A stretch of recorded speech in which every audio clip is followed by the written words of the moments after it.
কিশোরগঞ্জের পাকুন্দিয়ায় জাতীয়তাবাদী ছাত্রদলের ৪৬তম প্রতিষ্ঠাবার্ষিকী উপলক্ষে আলোচনা সভা অনুষ্ঠিত হয়েছে।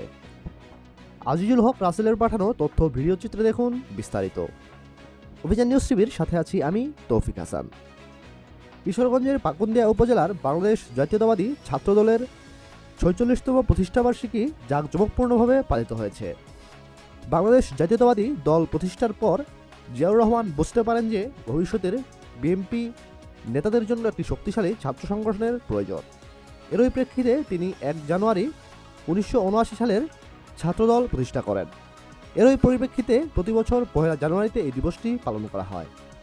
১ জানুয়ারি বুধবার উক্ত অনুষ্ঠানে প্রধান অতিথি হিসেবে উপস্থিত ছিলেন জনাব মোহাম্মদ অ্যাডভোকেট জালালউদ্দিন জসকোর্ট পিপি এবং আহ্বায়ক পাকুন্দিয়া উপজেলা বিএনপি। সভাপতিত্ব করেন মাজহারুল হক উজ্জ্বল, আহ্বায়ক পাকুন্দিয়া উপজেলা ছাত্রদল। আরও উপস্থিত ছিলেন গেস্ট অফ অনার জনাব হাবিবা আক্তার পাপিয়া, সহযোগী অধ্যাপক। পরিচালনায় ছিলেন শাহিন আলম জনি, পাকুন্দিয়া উপজেলা ছাত্রদল।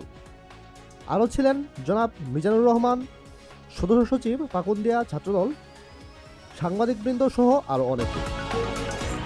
পাকুন্দিয়া কলেজ শাখা ছাত্রদল সুমন আকন্দ সিনিয়র সহসভাপতি বুরুদিয়া ইউনিয়ন ছাত্রদল, মোহাম্মদ নুরুল নবী সদস্য উপজেলা ছাত্রদল, মোহাম্মদ আলম সদস্য হুসেন ইউনিয়ন ছাত্রদল, মোহাম্মদ হেলালউদ্দিন সদস্য পাকুন্দিয়া উপজেলা ছাত্রদল, মোহাম্মদ ফুকন সদস্য উপজেলা ছাত্রদল, আব্দুল গাফফার ছাত্রনেতা।